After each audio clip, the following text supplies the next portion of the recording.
నమస్తే, welcome to our channel. నేను సౌజన్య. Andhra Pradesh results వచ్చేసాయి. అందులో జనసేన అయితే ఎక్కడెక్కడైతే పోటీ చేశారో ఎమ్మెల్యేగా, ఎంపీలుగా అన్ని స్థానాలను కూడా గెలుచుకుంది. సో టీడీపీ కూడా ప్రపంచమే కురిపించిందనే చెప్పాలి. ఓవరాల్గా కూటమి అయితే ఆల్మోస్ట్ స్వీప్ చేసేసింది. ఆ ప్రపంచం అనేది మనం అసలు కనీవిని ఎరుగునట్టుగా అనిపించిందనే అన్నారు, చాలామంది అభిప్రాయపడ్డారు కూడా. ఏదైతే జగన్మోహన్ రెడ్డి అన్నారో విస్తుపోయేలా ఉంటాయి ఆంధ్రప్రదేశ్ ఎన్నికల ఫలితాలు అనేది సేమ్ అలానే జరిగింది. సో మరి మంచి జోష్లో ఉన్నారు జనసేన వాళ్ళు ముఖ్యంగా, ఎందుకంటే పోటీ చేసిన అన్ని చోట్ల హైయెస్ట్ మెజారిటీతోనే గెలుపొందారు కాబట్టి. మరి జనసేన స్పోక్స్ పర్సన్ కోసంపూడి శ్రీనివాస్ గారు ఈరోజు మనతో పాటు ఉన్నారు. మరి ఆ విన్నింగ్ని వాళ్ళందరూ ఎలా ఎంజాయ్ చేస్తున్నారు ఏంటి వారిని అడిగి తెలుసుకుందాం. నమస్తే అండి. నమస్తే అమ్మా. సో ఫస్ట్ ఆఫ్ ఆల్ మీకు కంగ్రాచులేషన్స్ అండి. Thank you. సో పోటీ చేసిన అన్ని చోట్ల ఎమ్మెల్యేకి 21 స్థానాలు గెలుచుకున్నారు, ఎంపీకి 2 స్థానాలు పోటీ చేసి 2 గెలుచుకున్నారు. సో ప్రెస్ మీట్ కూడా చూసాము పవన్ కళ్యాణ్ గారిది. మీరు గెలిపించింది ఇది విజయం కంటే బాధ్యత నాకు ఎక్కువగా ఫీల్ అవుతున్నాను అన్నారు. సో ఆ ప్రెస్ మీటు అలాగే జగన్మోహన్ రెడ్డి ప్రెస్ మీటు 2 చూడడం జరిగింది. So first of all Pawan కళ్యాణ్తోనే స్టార్ట్ చేద్దాం. సో ఎలా ఉన్నారు, ప్లాన్స్ ఏంటి, విన్నింగ్ అయిన తర్వాత బాధ్యత అన్నారు? ముందుగానమ్మా, ఈ విజయంలోని కేవలం మా పార్టీ, లేకపోతే తెలుగుదేశం పార్టీ, అది బీజేపీ వారు, అంటే 3 పార్టీల నాయకులు, కార్యకర్తలు అందరూ కలిసి పనిచేశారు. దాంతోపాటు ప్రజలు కూడా ఇచ్చారు, అధికారం ఇచ్చారు. దాంతోపాటు మీలాంటి మీడియా వారు ఉన్నారు. అంటే ఇవన్నీ కలిస్తేనే ఎంత అద్భుతమైనటువంటి విజయం. అధికారంలోకి వస్తామని చెప్పి మాకు మొదటి నుంచి నమ్మకం ఉంది. అధికారం ఇవ్వబోతుంది కూడా జగన్మోహన్ రెడ్డి మాకు చేతిలో పట్టుకొచ్చేలా మా చేతిలో పెట్టబోతున్నాడని చెప్పి మాకు ముందు నమ్మకం ఉంది. కానీ ఇంత భారీ మెజార్టీ అంటే ప్రజలు ఇంత కసిగా ఉన్నారా అనేటువంటిది నిజంగా ఆ రోజు మధ్యాహ్నం నుంచి ఓట్లు అబ్బాయి లేదు, గ్రామీణ మహిళలందరూ కూడా అటే పథకాలు తీస్తున్నారు కదా, అటే ఉంది అని చెప్పేసి అని కొన్ని మాయమాటలు చెప్పడం మీకు గుర్తుందో లేదు. ఆఖరికి వైజాగ్లో ప్రమాణ స్వీకారం, అక్కడ లాడ్జీలన్నీ బుక్ అయిపోయినాయి, రోడ్లన్నీ ఖాళీలు లేవు, అక్కడ మొత్తం ఫ్లైట్ టికెట్స్ అన్నీ బుక్ అయిపోయినాయి.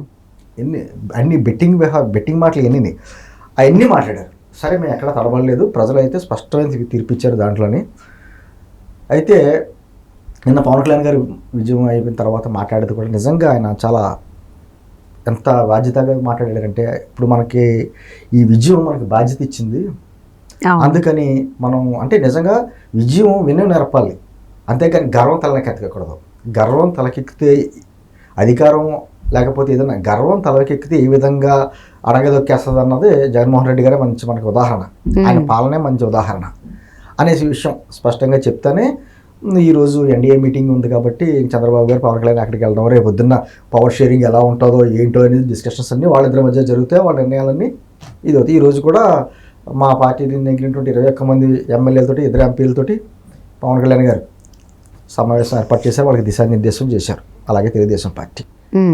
సరే, యాజ్ ఇట్ ఈస్ మీరు అడిగినట్టు ఒక పక్కన జగన్మోహన్ రెడ్డి గారు కూడా నిన్న ప్రెస్ మీట్ పెట్టి ఆయన మాట్లాడతా, ఇంకా బాధాకరం ఏంటంటే, ఆయన బాధాకరం మాట్లాడాడు అనుకోండి, ఇంకా బాధాకరం ఏంటంటే ఆ తప్పు అంతా ప్రజలది అంటాడు ఆయన.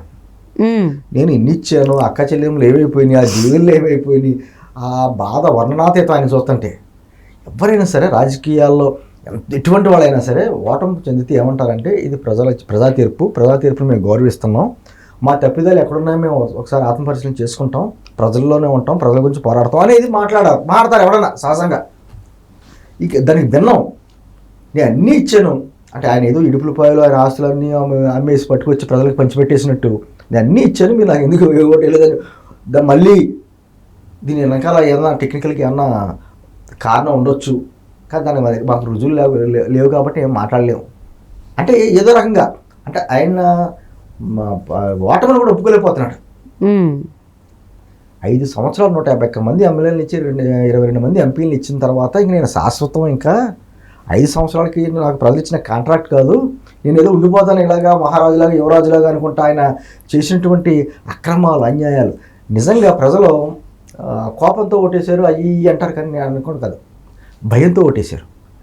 ఇతను మళ్ళీ వస్తే రాష్ట్రం అధోగతి పాలైపోద్ది, ఒక పక్క నుంచి ఏమో నిత్యావసర వస్తువులు ధరలు, కరెంటు ఛార్జీలు, రోడ్లు లేని రాష్ట్రం, రాజధాని లేని రాష్ట్రం, పిల్లలకు ఉపాధి లేదు, అని ఒక భయాందోళన. దాంతోపాటు వీళ్ళు వైఎస్ఆర్ కాంగ్రెస్ పార్టీకి సంబంధించినటువంటి కార్యకర్తలు కావచ్చు, నాయకులు కావచ్చు, కాలకేయుల్లో పడిపోయారు మొత్తం రాష్ట్రం అంతా. ఎక్కడ భూములు ఉంటే అక్కడ దోచుకోవడం. ఆఖరికి వాళ్ళ నాయకుడు కూడా జగన్మోహన్ రెడ్డి గారు పాస్బుక్ల మీద ఆయన ఫోటోలు ఏంటండి, లేకపోతేనేమో భూముల మధ్య పాతి రాళ్ళ మీద కూడా ఆయన ఫోటోలు ఏంటి, ఇవన్నీ ప్రజలు ఆలోచించుకున్నారు కదా. కోడిగుడ్ల మీద కూడా ఉంటాయి. మీరు ఇంకొకసారి వస్తే ప్రజలకి పథకాలు తీసుకున్న అందరికీ ముఖం మీద వేసేద్దుడు ముద్ర, ఆ భయం ఉంది. ఆ భయంతో అయ్యి బాబు ఇద్దరు ఏదో ఒక్క ఛాన్స్ అన్నాం కాబట్టి ఒక ఛాన్స్ ఇచ్చేస్తాం సరిపోయింది, ఇంకో ఛాన్స్ మరి ఇవ్వకూడదని డిసైడ్ అయిపోయారు. అట్లీస్ట్ కనీసం బయటికి చెప్పడానికి కూడా చాలా మంది సంకోచించారు, చెప్పలేదు బయటికి లాస్ట్ మూమెంట్ వరకు. ఒక పక్కన అందరికీ కూడా అనుమానమే, ఏంటి ఒక పక్క నుంచి హైదరాబాద్, చెన్నై, బెంగళూరు, స్థిరపడిన వాళ్ళు వచ్చిందో ఓటు వేయడం, ఒక పక్క నుంచి విదేశాల నుంచి లక్షలు ఖర్చు పెట్టుకు వచ్చారు. సరే అదంతా కూటమికి అనుకూలంగా ఉందనుకుంటే ఈ మధ్యాహ్నం నుంచి పెరిగిన ఓట్ బ్యాంకు, గ్రామీణ ప్రాంతాల్లో మహిళలు ఇలాంటి పథకాలు తీసుకుని ఏమన్నా మళ్ళీ వేయబోతున్నారా అనేది కొంచెం సంశయాలు, అనుమానాలు వాళ్ళ మాటలు బట్టి వచ్చినాయి. కానీ ముందుగా అందరికంటే ముందుగా నేను ఓడిపోబోతున్నాననే విషయం జగన్మోహన్ రెడ్డి గారికి తెలుసు. తెలియకుండా ఎలా ఉంటుంది పాపం. సో అందులోనూ పబ్లిక్ గురించి అన్నప్పుడు ఏంటంటే పబ్లిక్ ఒపీనియన్ తీసుకుంటారు కదా ఎన్నికలు వస్తున్నాయనే సమయానికి. సో చాలామంది ఎవరు గెలవాలని ఉందంటే పవన్ కళ్యాణ్, అయ్యో పవన్ కళ్యాణ్, జగన్ జగన్ జగన్ చెప్పి చాలామంది నాలుగులు ఖర్చుకున్నటువంటి వీడియోలు చూసాను నేను. నీకు గ్రామాల్లో ఏమైపోయిందంటే యాక్చువల్గా అధికార పార్టీకి సంబంధించినటువంటి కార్యకర్తలకు, నాయకులు కావచ్చు, అక్కడ భూములు లాగేశారు, ఇసుక, తర్వాత నోటికాటి తిండి లాగేశారు కదండి, అన్నా క్యాంటీన్లు తీసేసి. పైగా కళ్ళార్పకుండా అబద్ధాలు చెప్పడంలో జగన్మోహన్ రెడ్డి గారు పిహెచ్డి, దాంట్లో అనుమానం లేదు. డబుల్ పిహెచ్డి అంటారా అది. ఇప్పుడు మళ్ళీని ఆఖరికి ఓడిపోయిన తర్వాత కూడా నేను 99% నా హామీని నెరవేర్చేసాను అంటాడు. 99% నెరవేర్చేస్తే ఎక్కడండి అదే ఎక్కడంటే వాళ్ళ పేపర్లోనే, టీవీలో కనపడతాయి, మనకు కనిపించావు. చెప్తున్నా, అంత రాజుగారి దేవతా వస్త్రాల్లో ఎవరికి కనిపించినట్టుగా ఆయన ఒక్కడికే కనపడుతుంది, ఆ పేపర్లో కనపడుతుంది. అయినా సరే ఆ పార్టీకి సంబంధించి కొంతమంది ఎంత ప్రచారం చేసుకుంటూ వచ్చారంటే వారి నిలి మీడియా ఉంది, అది కాకుండా కొంత కూలి మీడియా, నెంబర్ 1 ఛానల్స్ మేము, నీ విశ్వసనీయతకి మారు పేరు అని చెప్పుకునే చాలా ఛానల్స్, ఆ ఛానల్స్లో కూర్చోబెట్టి కొంతమంది జర్నలిస్టుల పేర్ల మీద కొంతమంది జర్నలిస్టులు అలా రాసే వ్యాసాలు, వాళ్ళు మాట్లాడే మాటలు, ఒకడైతేనేమో ఖచ్చితంగా వైఎస్ఆర్ కాంగ్రెస్ పార్టీ రాబోతుంది, రాకపోతే 11వ రోజున దినం పెట్టండి అంటాడు ఒకడు. ఏంటిది, పేరు మార్చుకుంటానంటారు, పేరు మార్చేస్తున్నాడు ఆయన ముద్ర పద్మనాభం గారు. దాంట్లో మొహమాటం ఉంది, స్టేట్మెంట్ ఇచ్చాడు, నేను ఓటమిని అంగీకరిస్తున్నాను, నేను పవన్ కళ్యాణ్ గారు ఓడిద్దామన్నాను కానీ దానికి చేయలేకపోయాను కాబట్టి పద్మనాభరెడ్డిగా పేరు మార్చుకుంటాను, రిజిస్ట్రేషన్ అప్లై చేసుకోవాలి కదా, దాని రిజిస్ట్రేషన్ ప్రాసెస్ గురించి అతను ప్రయత్నం చేసుకుంటున్నాడంట. మార్చుకోమన్నాను మనం కాదనట్లా. అంటే ఆయన పేరు మార్చుకోకపోయినా ఎవరికి ఒరిగిందే లేదు కదా, ఇంట్లో వాళ్ళ అమ్మాయే కాదు పోమంది, ఇంకా ప్రజలకి ఎందుకు అతని గురించి. అంటే ఇలా ఇన్ని కుట్రలు జరుగుతున్నా కూడా ఒక్కటి చెప్పుకోవాలమ్మా, గేమ్ చేంజర్ పవన్ కళ్యాణ్. ఆయన మాకు ఇప్పటం సభలో నేను ఆ స్టేజ్ మీద కూడా నేను ఉన్నా, పార్టీ ఆవిర్భావ దినోత్సవంలో ఆయన వెనకాల మీరు కూర్చుంటున్నా. ఈసారి వైసీపీ వ్యతిరేక ఓటు నేను చేయలేనివ్వను అంటే మా పక్క నుంచి చెవుల్లో గుసగుసలు, అంటే చేయలేమన్నానంటే ఈయన పొత్తు పెట్టుకుంటాడా తెలుగుదేశంతో అని. అప్పుడు ఇంకా అనౌన్స్మెంట్ అవ్వాలా. ఆ రోజు మొదలు ఆయన ఎన్ని అవమానాలు పెట్టినా, ఆయన ఎన్ని మాటలు అన్నా, నువ్వు రాలేవా, మేము సింగిల్ సింహం అని రకరకాల మాటలతో రెచ్చగొట్టి ఈ పార్టీలు కలవకుండా ఎన్ని ప్రయత్నాలు చేయాలంటే అన్ని ప్రయత్నాలు చేశారు. ఆయన వ్యక్తిగతంగా ఆయన్ని, ఒక పక్కనేమో చంద్రబాబు గారిని, ఆయన్ని పుత్రులు లేకపోతే ఏ రోజు గెలలేవని చెప్పేసి ఆయన్ని, పురంధేశ్వరి గారినేమో మీ బావగారి పార్టీకి నువ్వు బీజేపీలో ఉన్నా బావగారి పార్టీకి అనుకూలం అని చెప్పి ఆవిడ్ని, అంటే వ్యక్తిత్వహనం అంటారు, క్యారెక్టర్ అసాసినేషన్ ఎంతవరకు చేయాలంతా చేశారు. అయినా సరే ఎక్కడ వీళ్ళు జంకల రాష్ట్రం గురించి, ప్రజల గురించి. పవన్ కళ్యాణ్ గారిని కూడా మా పార్టీలోనే కొంతమంది ఎందుకు మనం విడిగా వెళ్తే సరిపోద్ది కదా అని కొంతమంది, లేదనుకో 21 సీట్లు ఏంటంటే మనకి మరీ అంత తక్కువ తీసుకోవాలా, మనమే త్యాగాలు చేయాలా, ఆ త్యాగాలు ఆయన చేయొచ్చు కదా అని కొంతమంది రకరకాలుగా చెప్పిన, ఎన్ని మాటలు చెప్పినా ఆయనకి తెలుసు, వ్యూహం నాకు వదిలేయండి, పార్టీ నుంచి మీరు పడండి అని చెప్పేసి అన్న మాట ఆయన నిజం చేసుకున్నాడు. ఆయన ఈరోజు రుజువు అయింది. 21+2 2 ఎంపీలు 21 అసెంబ్లీలో 100% స్ట్రైక్ రేట్ భారతదేశంలో మొట్టమొదటి పార్టీ. ఏంటంటే అంత అద్భుత విజయం ఎందుకు ఇచ్చారంటే ప్రజలు కసితో వేసిన దానికంటే జగన్మోహన్ రెడ్డి మీద భయంతో వేశారు. జగన్ కావాలా, జగన్ వద్దా, దీని మీదే ఉంది. దాంతో జగన్ మాకు వద్దు అని నిర్ద్వందంగా, అసలు మామూలుగా 10,000 20,000 మెజార్టీలు అంటేనే చాలా మంచి మెజారిటీలో అనుకుంటాం. 70,000 80,000 90,000 ఏంటిది, వరదల ప్రవాహాలు వేసేసారు అంతే. అంటే ప్రజా వ్యతిరేకత వస్తే ఎలా ఉంటుందో, ప్రజాగ్రహం వస్తే ఎలా ఉంటుందో అని చూపించారు. నేను అనుకోవడం అమ్మా ఇది ఒక కేస్ స్టడీ. అధికారం ఇచ్చారు కదా అని చెప్పేసి విర్రవీగితే ప్రజలు ఏ విధంగా కొన్ని నెలల పాతాలను తొక్కేస్తారన్నది ఒక కేస్ స్టడీ.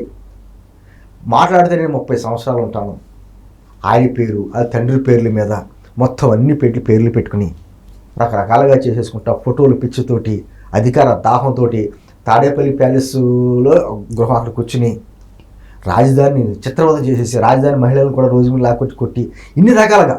అంటే జగన్మోహన్ రెడ్డి గారు ఇచ్చినటువంటి పథకం అందుకోని కుటుంబాలు చాలా ఉన్నాయి, కానీ జగన్మోహన్ రెడ్డి గారి వలన బాధపడిన కుటుంబం ఏది లేదు. అవును, దాని ప్రతిఫలం ఏది?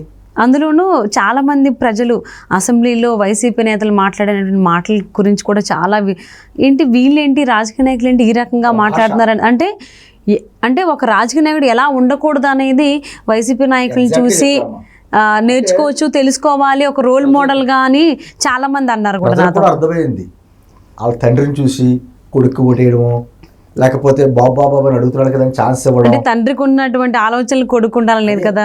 ఇప్పుడు తండ్రి డాక్టర్ అయితే కొడుకుతో మనం వైద్యం చేయించుకోలేం కదా. అవును, కొడుకు ఇంజనీరు, తండ్రి డాక్టర్. తండ్రికి డాక్టర్ కాబట్టి కొడుకుతో ఆపరేషన్ చేయమంటే ఏం చేస్తారు, ఇలాగే ఉంటుంది. అంటే ఇంకో రకంగా చెప్పాలంటే డ్రైవింగ్ రానివాడికి స్టీరింగ్ ఎత్తే ఎలా ఉంటుంది అంటే జగన్మోహన్ రెడ్డి గారిని చూసి నేర్చుకోవచ్చు. అవును, even last time Jaganmohan Reddy గెలిచినప్పుడు ఇచ్చినటువంటి ప్రెస్ మీట్ ఎలా ఉందనేది మేము చూసాము. నెక్స్ట్ ఇప్పుడు పవన్ కళ్యాణ్ గారు గెలిచిన తర్వాత ప్రెస్ మీట్లో ఆయన ఎంత అంటే చాలా హుందాగా గౌరవప్రదంగా చాలా బాధ్యతగానే మాట్లాడారు. ఆయన ఎప్పుడు కూడా పేపర్ చూసి మాట్లాడలేదు. జగన్మోహన్ రెడ్డి నిన్న ప్రెస్ మీట్లో చూస్తే ఆయన ప్రతిపక్ష నేతలకు సంబంధించి పార్టీలకు సంబంధించి కూడా ఆయన పేపర్లో చూసుకుంటూనే మాట్లాడారు. సో అది పవానికి అలవాటు అయిపోయినట్టు ఉందని కూడా చాలా మంది అంటున్నారు. గమనించలేదు మీరు, మొట్టమొదటిసారిగా పవన్ కళ్యాణ్ గారి పేరు ఆయన నోట వచ్చింది. ఇప్పటి వరకు 5 సంవత్సరాల్లో దత్తపుత్రుడు చేశారు జనాలు. పవన్ కళ్యాణ్ అనే మాట రప్పించారు. దత్తపుత్రుడు వల్ల దత్తాత్రేయ పుత్రుడు అయ్యాడు ఆయన పిఠాపురాన్ని. ఈ రోజు పవన్ కళ్యాణ్ పేరు చెప్పాల్సిన పరిస్థితి వచ్చింది. ప్రజలు అలా చెప్పేలా చేశారు. ప్రజా తీర్పు వల్ల ఇది రాచరికం కాదు. పార్టీ పేరు ఆయన పేరు కూడా చెప్పారు. సో ఫైనల్లీ ప్రెస్ మీట్లో చెప్పారు, ఇది మీరు నాకు విజయం కాదు బాధ్యతనిచ్చారు అని. సో ఈవెన్ శాంతి భద్రతలకు సంబంధించి కూడా చాలా జాగ్రత్తగా చూసుకుంటాము అని అన్నారు. So first once again congratulations అండి. సో నిజంగానే సేఫ్ హ్యాండ్స్లోనే చేరింది ఆంధ్రప్రదేశ్. దానికి చాలా సంతోషిస్తున్నాము. Thank you so much Srinivas గారు.